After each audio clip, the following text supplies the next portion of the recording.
까지 이미 개발하고 있습니다. 즉 건설을 위한 초기 단계인 계획을 할 수 있는 기초 기술은 이미 다 저희 연구원에서 확보를 하게 되었고요. 이제는 더 나아가 이러한 기술들을 활용할 수 있는 우주 건설을 위한 응용 기술을 개발하기 위한 새로운 사업을 추진 중에 있습니다. Spacefaring nations are already underway with lunar base construction. Imagine if we could utilize resources found on the moon to create building materials and construct our own lunar base with our own technology. How incredible would that be? Our very own lunar base. It could become a reality and not be just a dream. The moon serves as a testing ground for space technology and holds infinite value.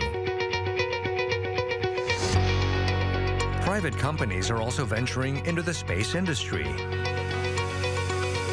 In an office in Seoul, a self-driving rover navigates freely around the space. This is a space startup founded by a group of young engineers. 지금 이제 슬램이라고 해서 이 내부 환경을 저 라이다 센서로 그 로봇 청소기 하기 전에 미리 집안 구조를 파악하는 그거라고 똑같은 거라고 생각을 하시면 됩니다. 이런 식으로 이제 지금 이 사무실 안에 지도가 그려지게 됐고 이제 이 지도를 활용해서 원하는 곳으로 로봇을 보내게 되면은 그 로봇이 앞에 있는 장애물이나 주변에 고정된 벽들을 피해서 자율적으로 주행을 할 수 있는 그런 자율주행 시스템입니다. As the only private company developing an unmanned exploration rover, they are focused on lunar exploration rovers. 지구상에 굴러다니는 로봇 그냥 세상에 많이 있는데 그거 그냥 가면 안 되냐라고 이제 물어보시기도 하고 저도 그렇게 생각을 했습니다. 그런데 이런 것들 만들다 보니까 우주라는 특수한 환경 때문에 그 요구 조건에 맞춰서 로봇들의 설계를 다시 해야 되고 진공 환경에서 로봇이 어떻게 주행을 할 것인지 뭐 어떻게 구성이 될 것인지 이 조건 하나씩 해나가다 보면 정말 우리가 우주에 가서 우리나라의 국기를 꽂고 우리가 만든 걸 전 세계에서도 할 수 있지 않을까라는 생각에서 프로젝트를 계속 진행하고 있습니다. They've been intensively developing rovers for 5 years, working on various innovative designs. 무인 탐사이기 때문에 우주로 가가지고 사람이 조립하는 게 아니잖아요. 그렇다 보니 요 위아래로 남는 공간이 발생하게 됩니다. 얘를 위나 아래로 접게 되면 그만큼 공간 활용성이 더 높아지게 됩니다. Their ideas take into account payload weight and space utilization.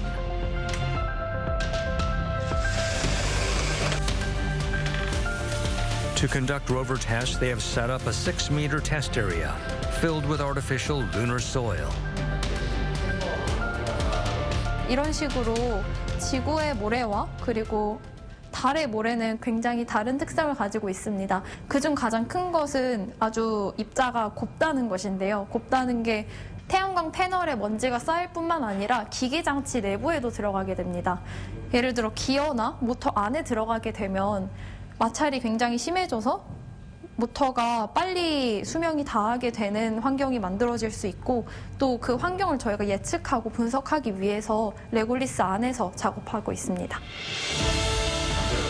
The key is to see how stably the rover can operate on the fine, smooth lunar regolith. Equipped with camera sensors, the rover transmits terrain data in real time, and they have designed a claw-shaped wheel.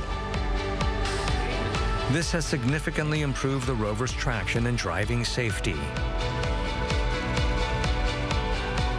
저희가 휠이 메인이거든요. 그래서 굉장히 부드러운 흙에서 작은 로봇가 뭐 바퀴 디자인을 조금만 잘못하더라도 아예 빠져버리거든요. 중행을 못하고 그냥 아예 빠져버리고 멈춰버리는 일들이 생깁니다. 그래서 그런 면에서 저희가 좀 작은 로봇에 특화돼서 바퀴나 이런 기술들을 저희가 계속 이제 연구도 하고 뭐 기술력도 이제 발전시켜 나가고 있는 상태입니다.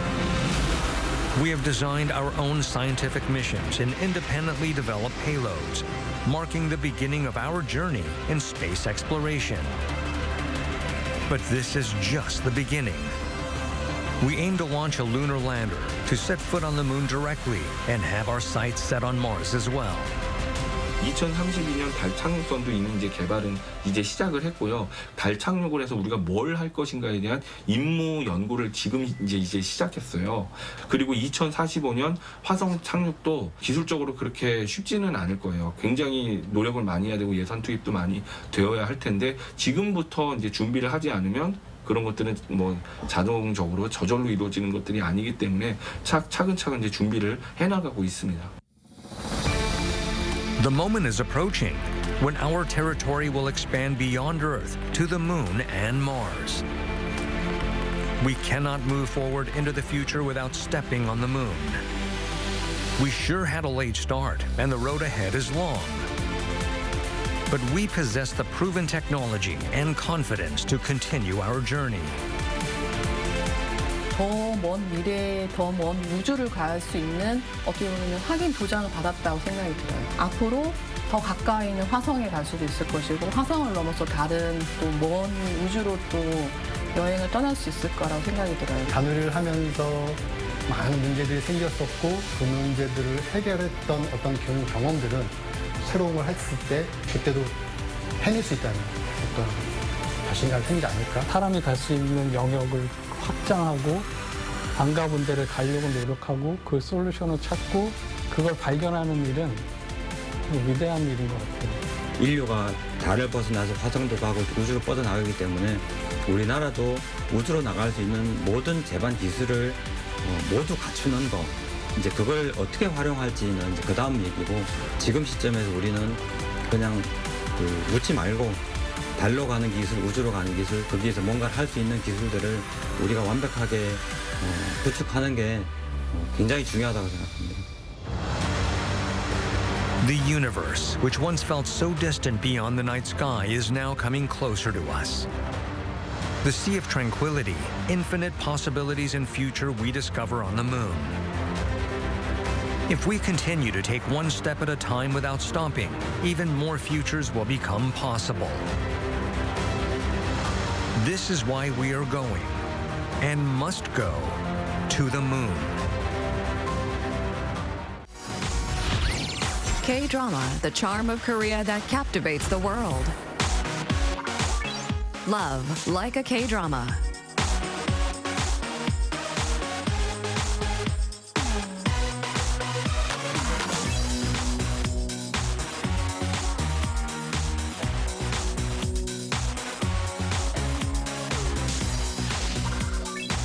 A story of us where hope and despair coexist.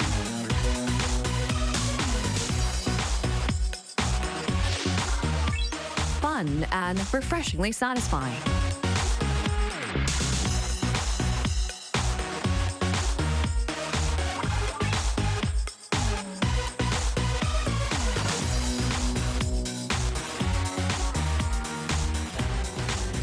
K-dramas carry warmth and move people's hearts. Meet the fascinating stories of Korea through K-dramas.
President Yoon Suk-yeol continues facing summons requests both by prosecutors and a joint investigative body.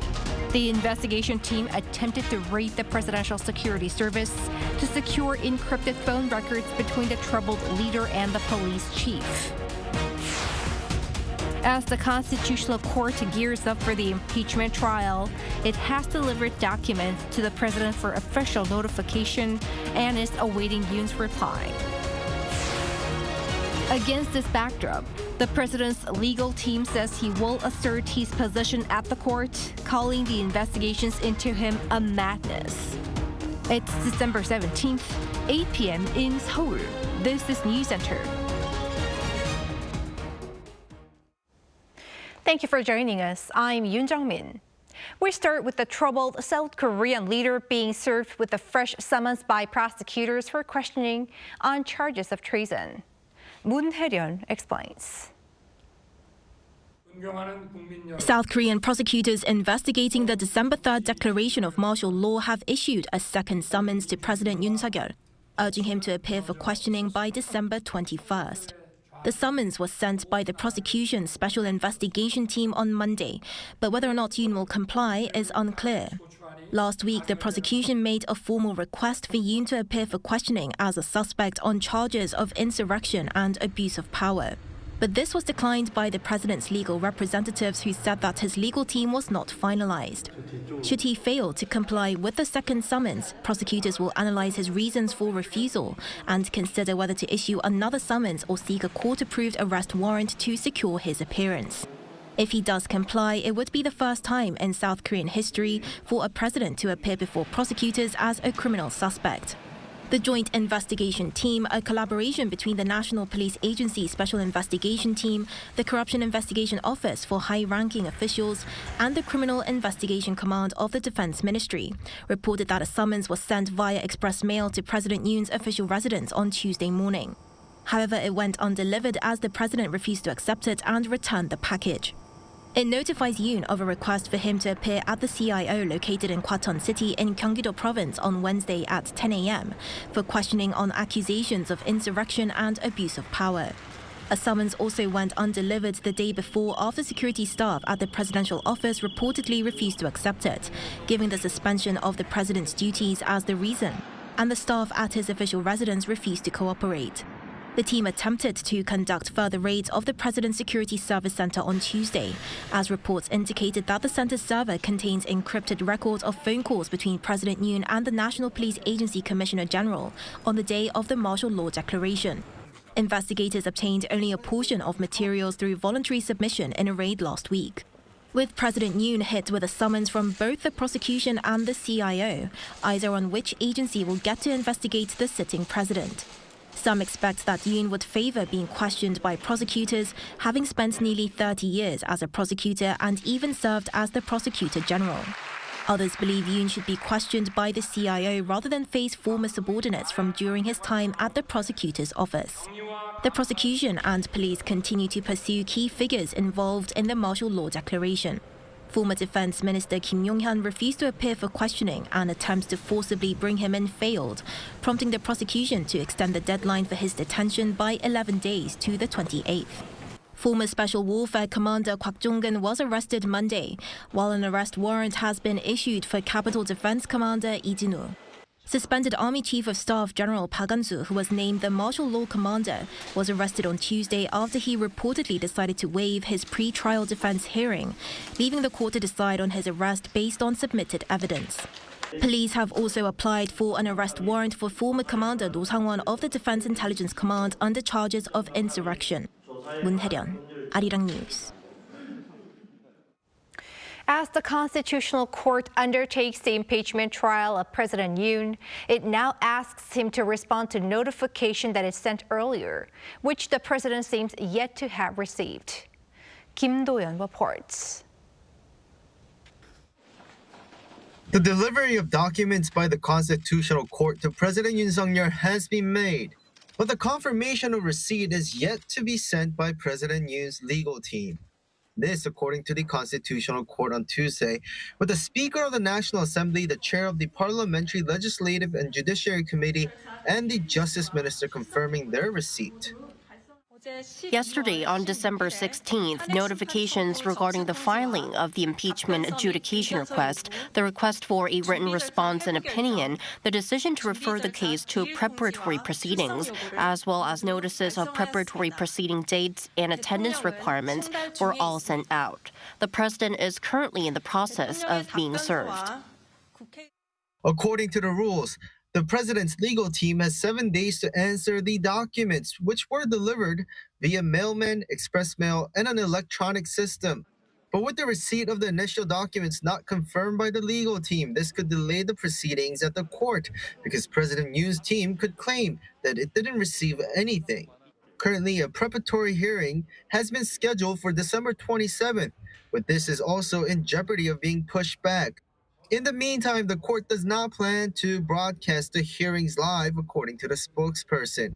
And when asked about whether acting President Han Duck-soo appointing 3 recommended justices to the court later on is acceptable, the spokesperson replied that it has been done before.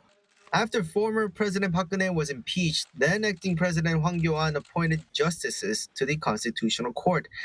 However, that was after the court ruled on the impeachment, confirming that President Park was not coming back to office.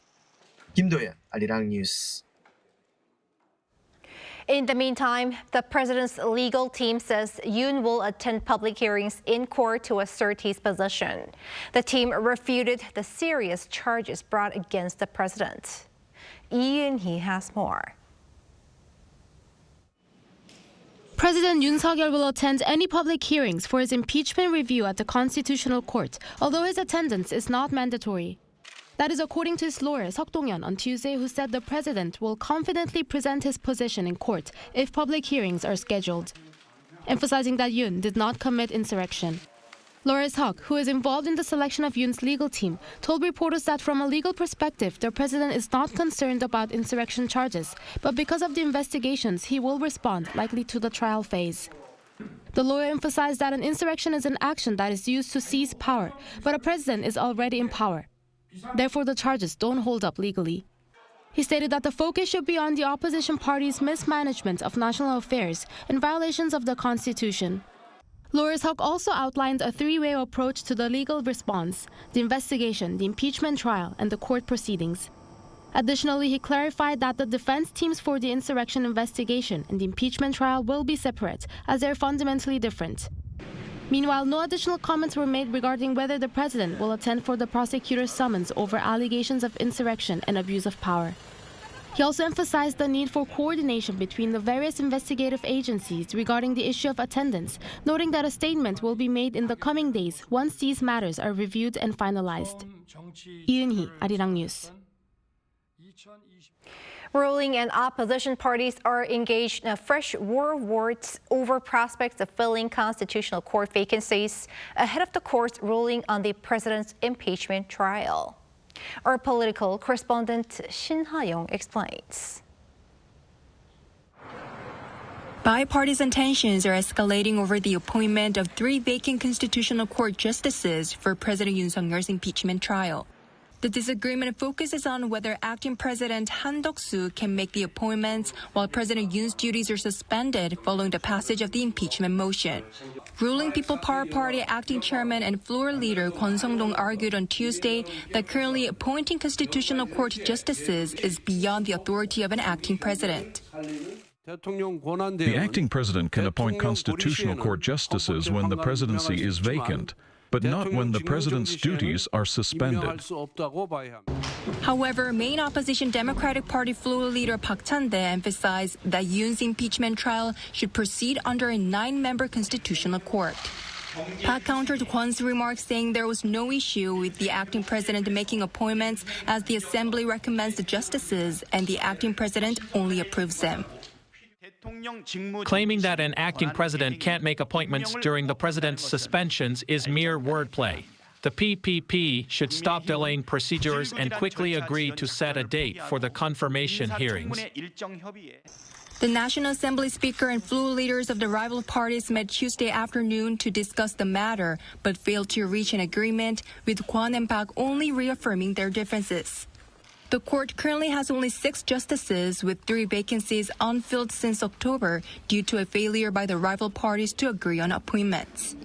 In December, the DP proposed Jeong Gae-sun, chief judge of the Seoul Western District Court, and Ma Eun-hyuk, a senior judge on the same court, as candidates, while the PPP recommended attorney Jo Han-chang. The DP is pushing to hold confirmation hearings for these candidates at the National Assembly next Monday and Tuesday, aiming to pass a confirmation motion during a plenary session next Friday. However, the PPP said that holding a plenary session needs to be discussed again, questioning whether it was appropriate to hold the confirmation hearing. Currently, just 1 judge is needed to reject the impeachment. However, if the 3 new judges are appointed in time to review and rule, it will take 4 judges to dismiss the impeachment. 신하영, Arirang News. And we take a closer look at rising concerns over a de facto leadership vacuum in South Korea and its possible impact on foreign policy and regional stability. Our correspondent Kim Jong-sil joins us here. Jong-sil, first of all, how has the U.S. responded to the political uncertainty here in the nation? Well, Jung-min, before we mention about the U.S., I just want to go out of the way and say that South Korea's domestic crisis is now in the global spotlight as the possible impeachment of President Yoon raises serious questions about the country's leadership and its ability to manage diplomatic and security priorities. And to answer your question, the U.S. was quick to reaffirm its alliance with South Korea. Take a listen to U.S. Secretary of State Antony Blinken, what he said right after the martial law was lifted. And I think Korea is one of the most powerful stories in the world about the emergence of democracy and democratic resilience. And we'll continue to look to Korea to set that example. Now, just 2 days ago, acting President Han Duck-soo spoke with U.S. President Joe Biden for 16 minutes, reassuring Washington that all state affairs will proceed constitutionally. President Biden, in return, emphasized that the ROK-U.S. alliance remains firm and highlighted the importance of maintaining a strong joint defense posture. Then what's been responses from Korea's neighbors, such as Japan? Jung-min, Japan, which has closely followed the crisis, is particularly concerned about disruptions to trilateral cooperation. Japanese media warned that President Yoon's impeachment could reverse progress in South Korea-Japan relations, especially if the opposition party gains power. Here's Professor Im Ul-chul of Gyeongnam University explaining Tokyo's stance. Japan also thinks South Korea as a very important, partner country to deter North Korean provocations and also to deter Chinese, military build-up. Professor Im added that this political crisis introduces uncertainty into the bilateral relationship between Seoul and Tokyo, raising concerns about the stability of regional cooperation. Another major concern stemming from this uncertainty is North Korea. While Pyongyang has remained unopinionated so far, only reporting the factual progress of the impeachment motion, there's speculation about whether it could exploit South Korea's leadership vacuum to heighten provocations. However, Professor Im argues that Pyongyang will likely refrain from making any reckless moves, especially during a time like this.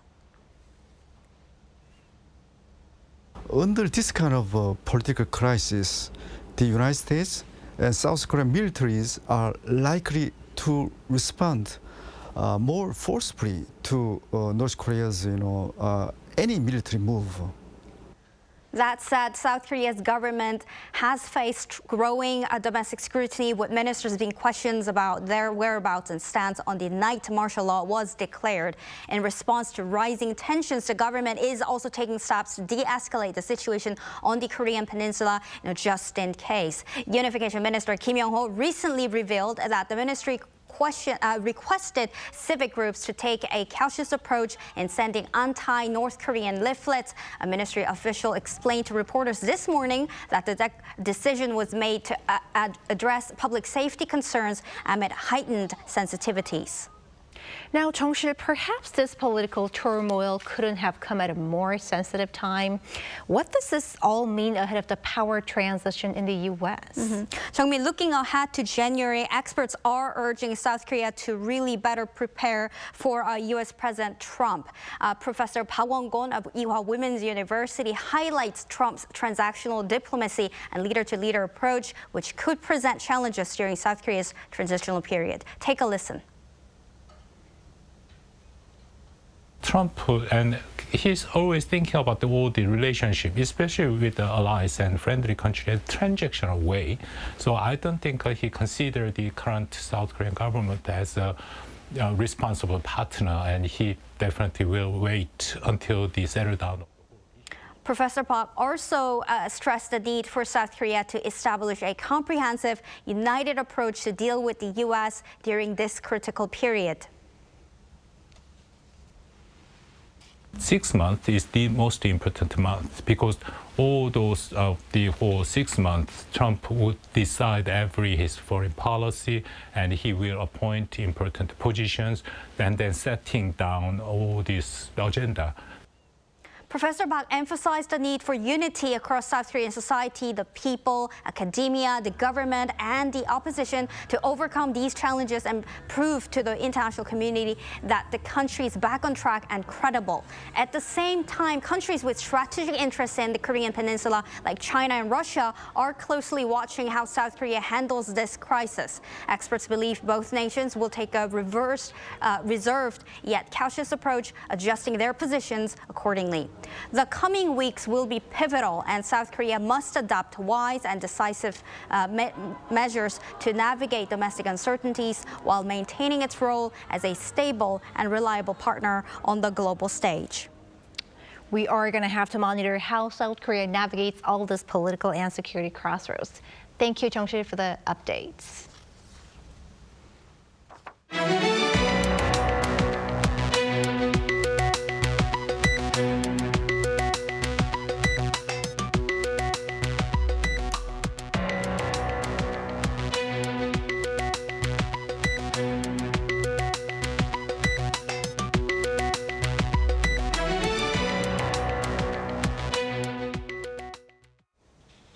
Acting President Han Duck-soo presided over his first cabinet meeting today and pledged commitment to better supporting those in need.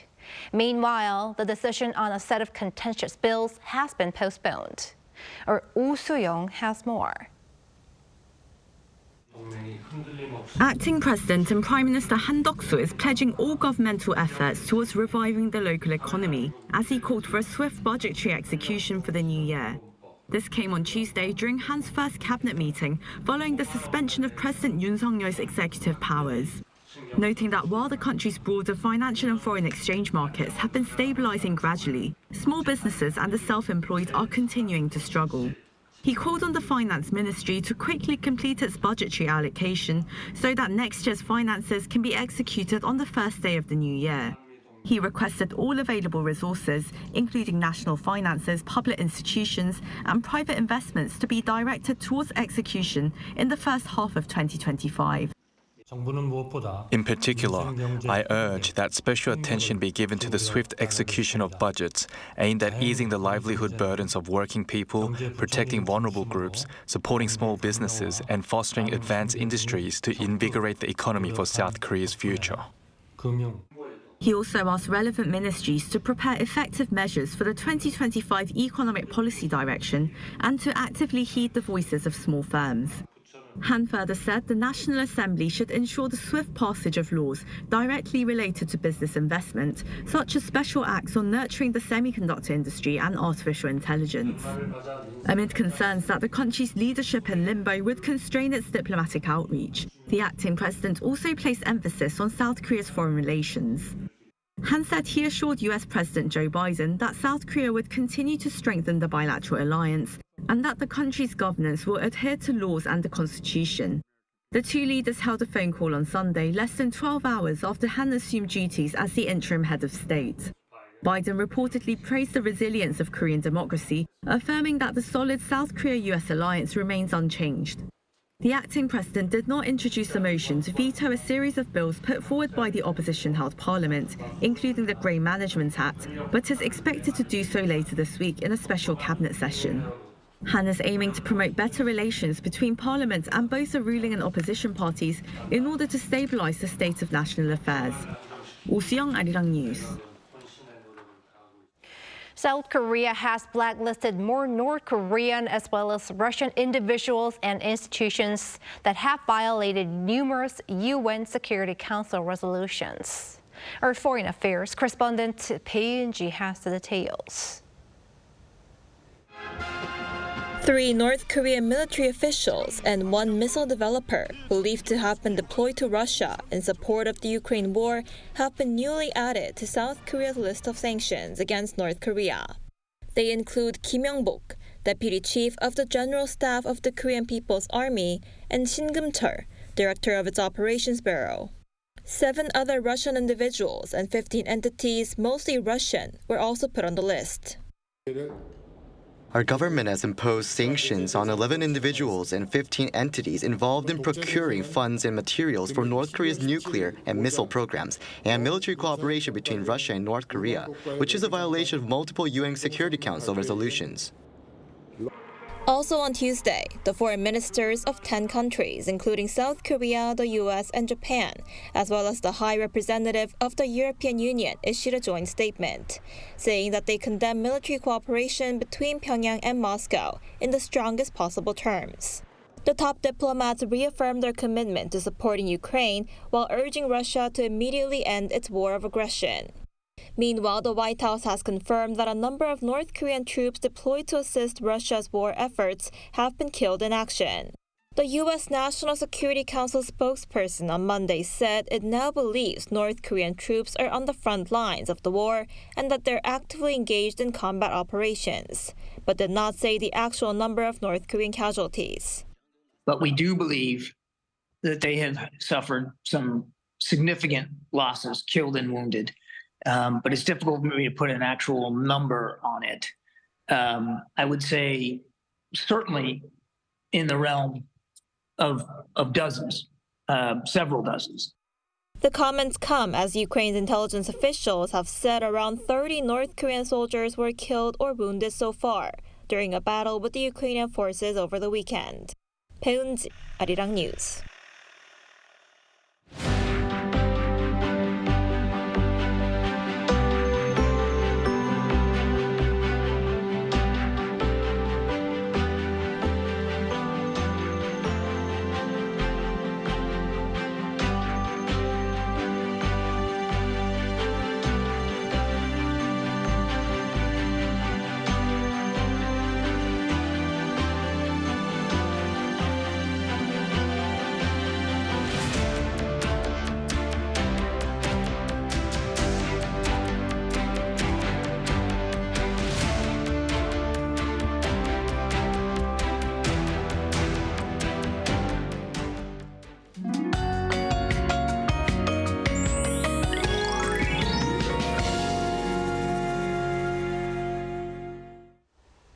Today, the temperatures dropped significantly in the central parts of the country. The temperature in Seoul dropped to -3 degrees Celsius, but it felt like -1 degree during the day. Seoul will be at -6 degrees tomorrow morning, the coldest morning this winter so far. Please dress extra warm when you go out. Rain or snow will begin tonight on Jeju Island, the west coast areas of Chungcheongnam-do province, and the western parts of the Jeollado provinces. Heavy snow of up to 10 centimeters is expected on the west coast of Jeollabuk-do province, the east coast, and mountainous areas of Gangwon-do province. Please take extra precautions. Many areas will have a frigid morning tomorrow. Chuncheon -11, Daejeon -4 degrees. Highs in Seoul will only move up to 1 degree, Daegu and Gyeongju 4 degrees. After the snow stops, the day will get cold rapidly. That's all for Korea. Here are the weather conditions around the world.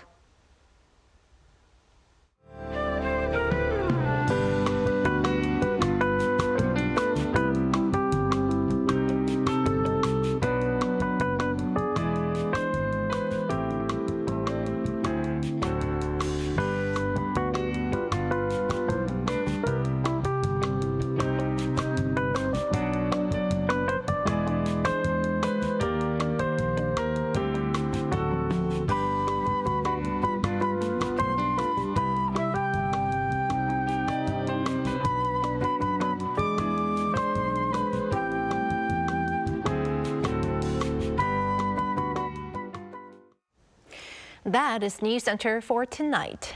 Thank you for watching. A panel session up next.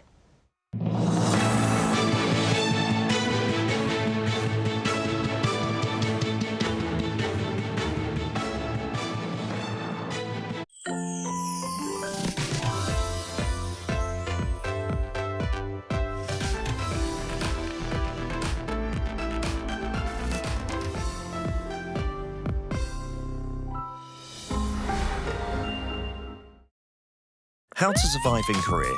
Workplace. Step 1. Lunchtime. The most important morning routine is to check today's menu. Food is essential for survival. Memorize today's menu. The highlight of office life. Lunchtime. Rice in the bottom left, soup in the bottom right. The top is for the sides. The sauce and the spoon go here. This is the basic layout, but it's a bit odd to switch rice and soup. When you're done, pour the leftovers into the soup bowl. It doesn't look that appetizing, so wait until others are done eating. Step 2. Neng, nep, nenep. These are the most used expressions at work. Choose the most appropriate form. Neng, nep, nenep. Remember that the formal ne can sound a bit stiff. Did you just say yes? Absolutely not acceptable. You want to find the right word for the right occasion. Step 3. Desteria. Desteria is the oasis in the desert. Show them your character. If you're not the diligent type, get a stooky plant. Work is tough. Laugh and the whole world laughs with you. Weep and you weep alone. Stay put, like the stooky that survives in the desert. Hang in there until the end. Of course, you can always quit. You matter more than anything else. Step 4. Survival kit. Every worker needs a survival kit. Survival kit level 1. This position gets the most exposure. Grab one when you need a sugar boost. Always keep a few treats you can offer your co-workers. Survival kit level 2. These are for hunger pangs before and after a meal. You'll need them when you take a coffee break with your office buddies. Survival kit level 3. Trash talking your boss with your soulmate. Did you survive in the workplace? Office romance? Be careful. Even the photocopier knows all the gossip.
Welcome to Within the Frame, where we bring today's most pressing issues across the globe into focus. I'm Kim Mo-gan.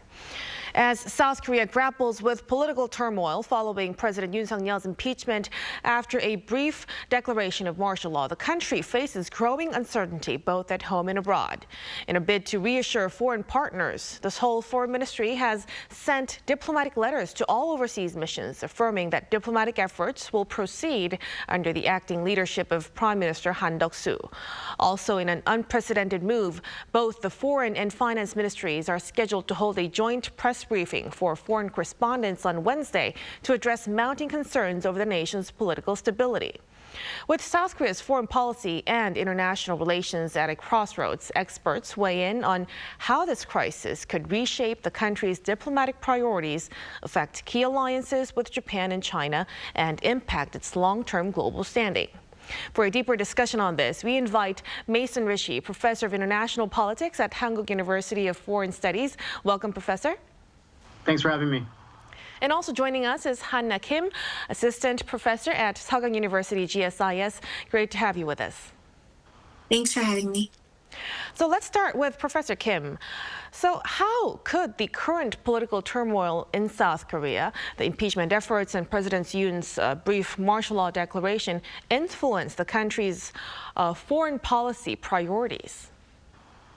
Yeah, I think to a certain extent, despite all this current political turmoil, I think that the broad diplomatic policies will remain relatively the same.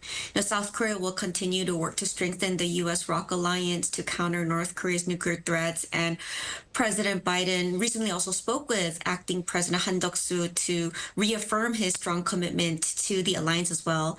And Korea will also try to maintain friendly diplomatic relations with other countries such as Japan and China. So President Yoon's impeachment has removed some uncertainties, but in the worst case scenario has been avoided. But of course, there will inevitably be some fallouts due to the impeachment as well. So in the United States, for example, other world leaders are currently working to strengthen their relationships with Trump ahead of his inauguration next year. But Korea is not in a position where it can do that. And this is particularly painful given Trump's preference for top-down diplomacy. In the case of Japan, the 60th anniversary celebration of normalized relations between Korea and Japan is supposed to take place next year, but this will most likely face some disruptions. And in the case of China, the Chinese Foreign Ministry has expressed discomfort with Yoon claiming that Chinese spies were one of the reasons for declaring martial law. So the likelihood of President Xi Jinping personally attending APEC in Gyeongju next year is also diminishing. So right now, it's really important for the leadership vacuum to be resolved quickly so that diplomacy can go back to normal. Right. Now, what about Professor Ritchie? Amid a leadership vacuum, what do you think are the most urgent tasks for the government to address? So I would start by answering the question differently than you've posed it. And I would say the number one priority for South Korea in terms of its foreign policy is to create or begin to create domestic unity. A strong foreign policy begins with a strong foundation at home. And we've seen how that's simply not the case right now in South Korea. And I'm not simply referring, of course, to the martial law declaration and the sort of self-coup that came after that. This country still remains in many ways profoundly divided. Yes, 70 to 80% of the people wanted to see Yoon impeached. And yes, there was a strong showing of the broader public and reactive democratic resilience, but there's still enormous institutional cleavages here and a lot of polarization in the country ideologically and in terms of partisanship. And I really think that that's something that needs to be addressed. And the government, I think, should take steps to do that along, of course, with the National Assembly. In terms of more, traditional foreign policy issues, the first thing, of course, is to continue to maintain working level and official level normalcy to the extent possible, and even senior level interactions, again, where possible. There's, insofar as there's a presidential leadership vacuum, there's some things that are simply not going to be possible, as Professor Kim just mentioned, I think, and this power vacuum, probably most problematically, is going to prevent South Korea from getting an early influence on Trump in the way that they would have liked to. I think a third issue is alliance management. Obviously, South Korea is going to continue to want to manage and, to the extent possible, advance the alliance with the United States. And the United States is going to be receptive to that, as they've indicated. And that includes, obviously, also working together and continuing to work together on deterring North Korea and watching out for all of the malign behavior that North Korea is up to. Fourth, I think, preparing for Trump to the extent possible. So, having your plans in place for how you would respond to, tariffs and export controls and other things that Trump is quite interested in. And then lastly, I think continuing to work with Japan, again, where possible, although there again, I think that there's going to be some significant uncertainty there compared to what we would have expected under Yoon. Right, so there would be influences in many aspects. But let's first delve into the case of Japan. Japanese Prime Minister Shigeru Ishiba says that the importance of the Seoul-Tokyo alliance will remain unchanged despite the political turmoil in South Korea. But there are concerns that rising domestic opposition against Yoon, who made efforts to improve ties with Japan, could lead to a reversal of this. Professor Kim, what are your thoughts on this? Right. So, one of President Yoon's biggest diplomatic achievements was improving relations with Japan. This has led to stronger trilateral cooperation between the United States, South Korea, and Japan. But now this framework is starting to shake. In the United States, Trump has been elected, and he tends to downplay relations with U.S. allies.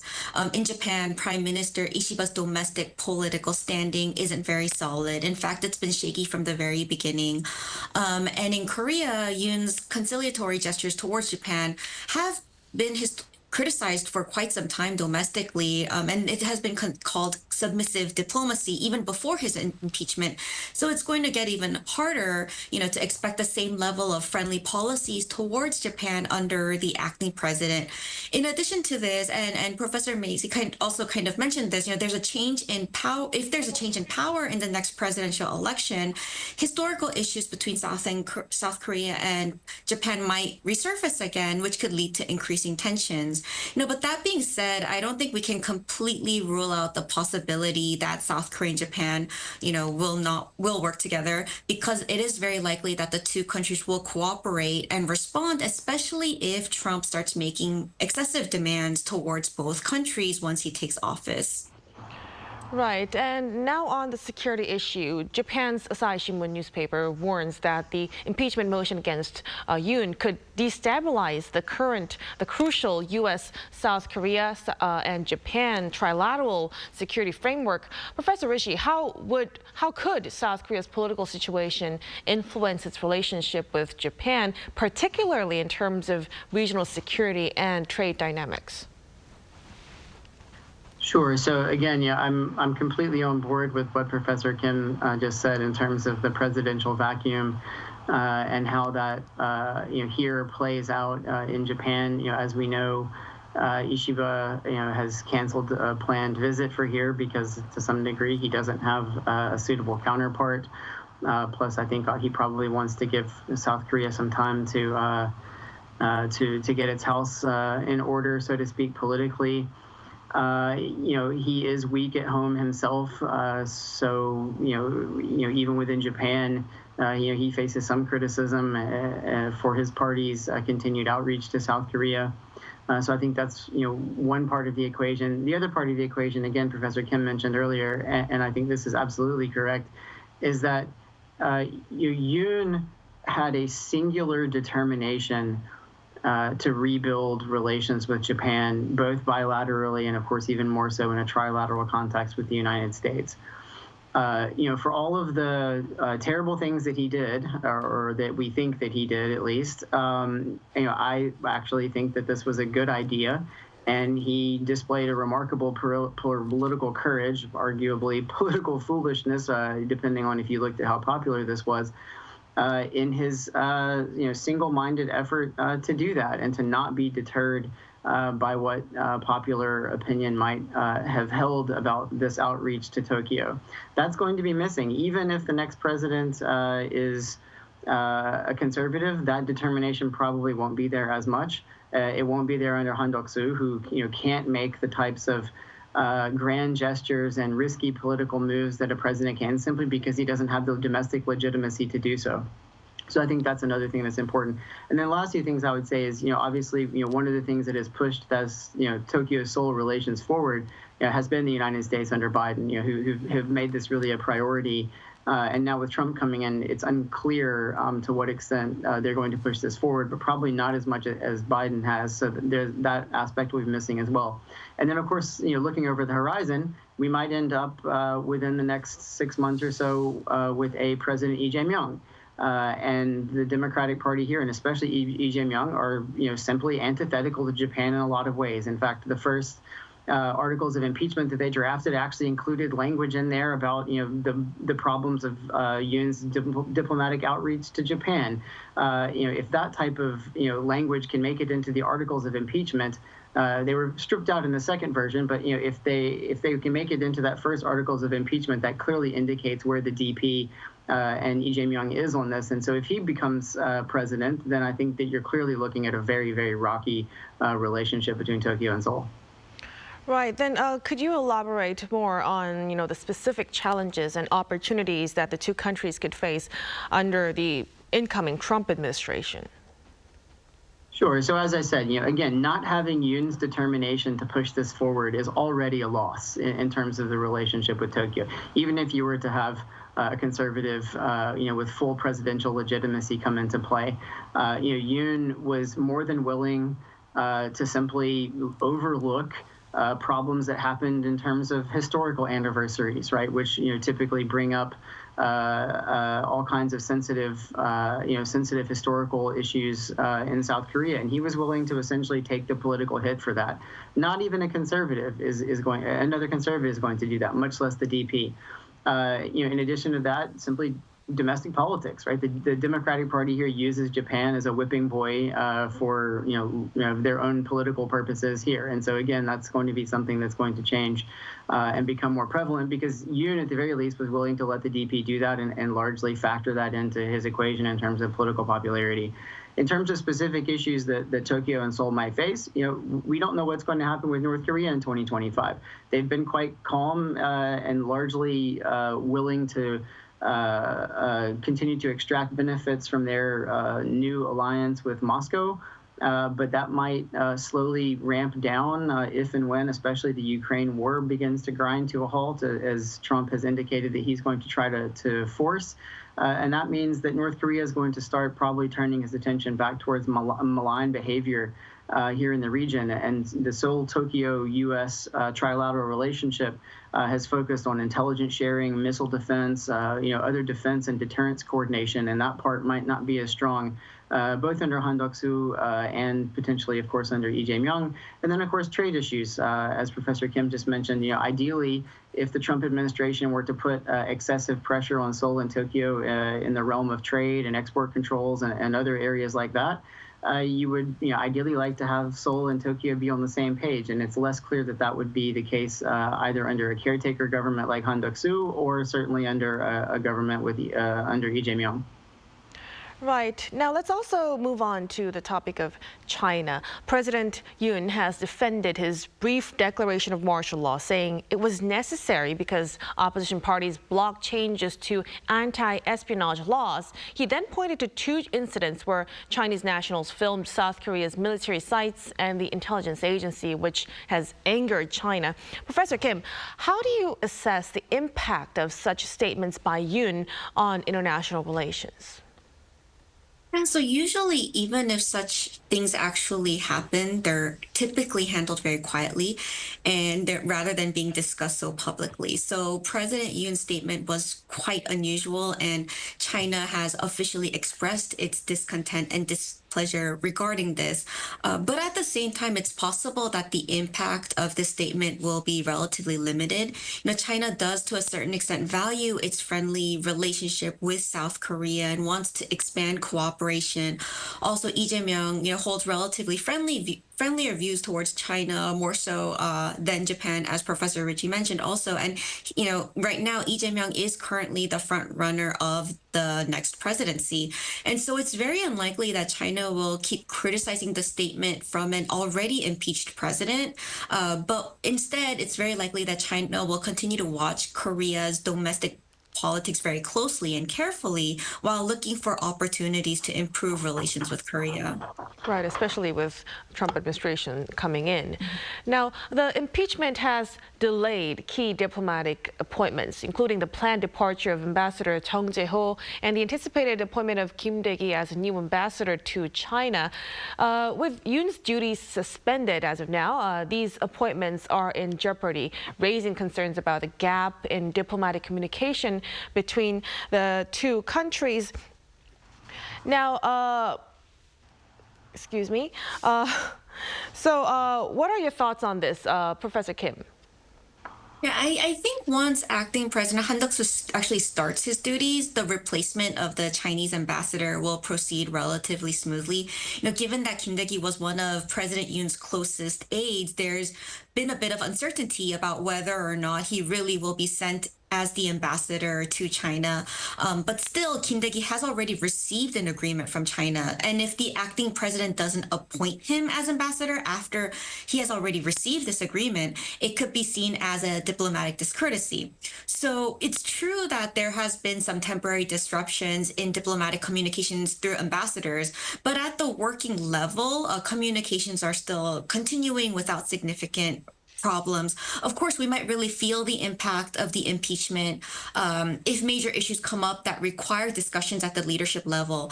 But as long as there aren't such extreme issues, I think we can rely on the diplomats to avoid significant problems, at least as of now.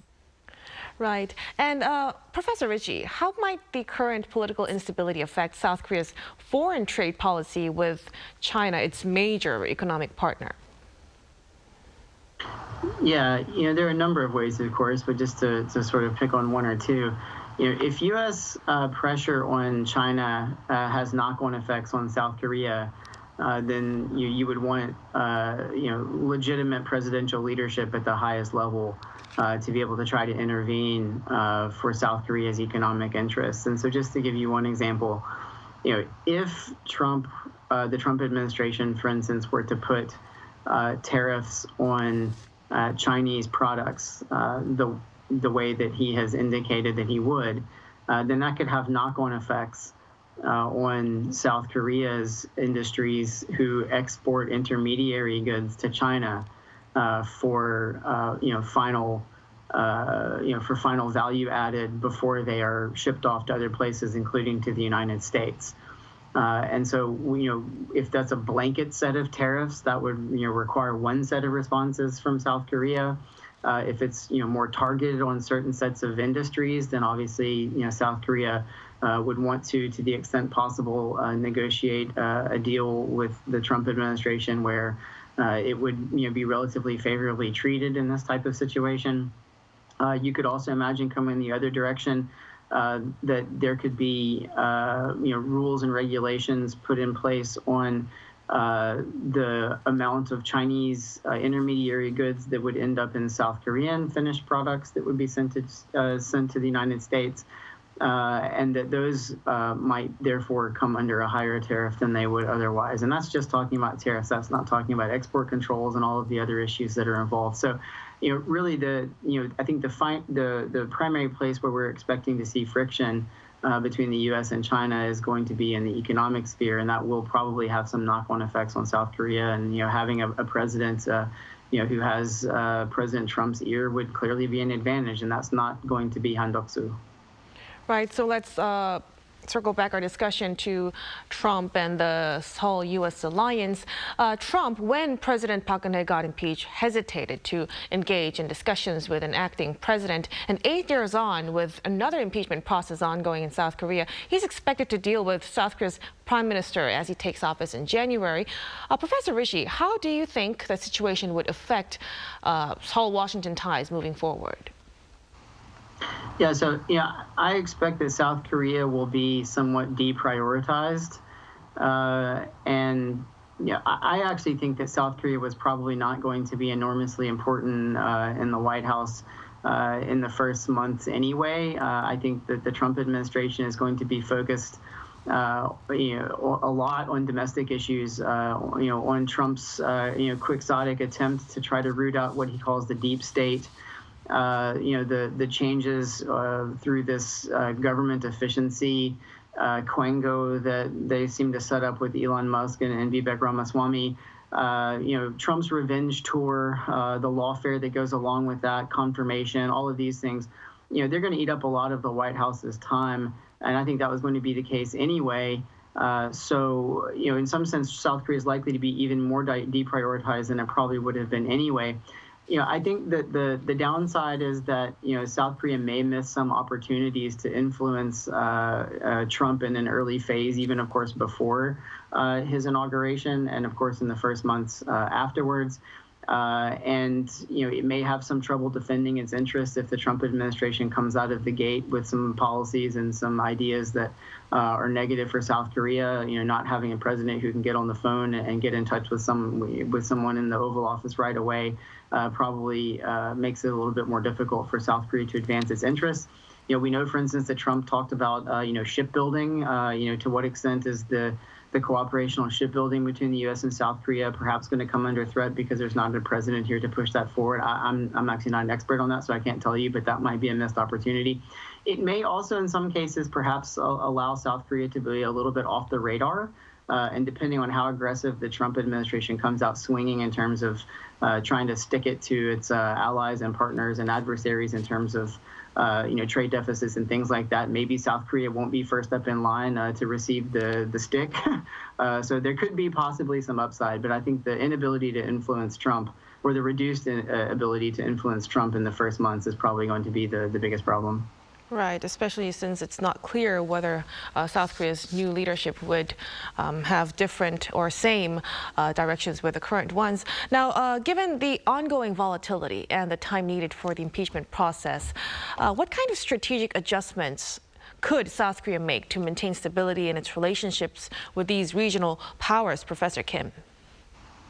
Well, first off, I do completely agree with Professor Ritchie in the sense that, Korea is not going to be a main priority here, especially because the U.S. is going to be focused a lot more on domestic politics. And so in many ways, the U.S. ROC alliance is going to be facing many challenges as it has in the past.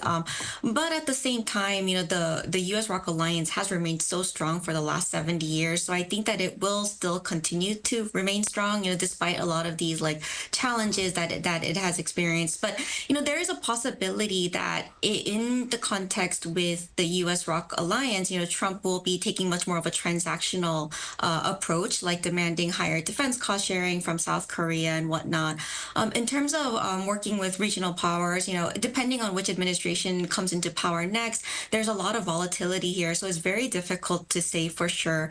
But in terms of, right now, as of right now, South Korea is still trying to maintain friendly diplomatic relations with a lot of the countries within the neighboring countries, including Japan and including China. Right. So we'll have to continue our efforts and hope the situation settles down as soon as possible. Now, we'll have to leave our discussion right here. Many thanks to Professor Rishi and Professor Kim for your insights tonight. We appreciate it. I appreciate it too. Thank you. Now, that'll be all from us on Within the Frame. Be sure to tune in next time as we continue to explore the stories that matter. Until then, stay informed and engaged.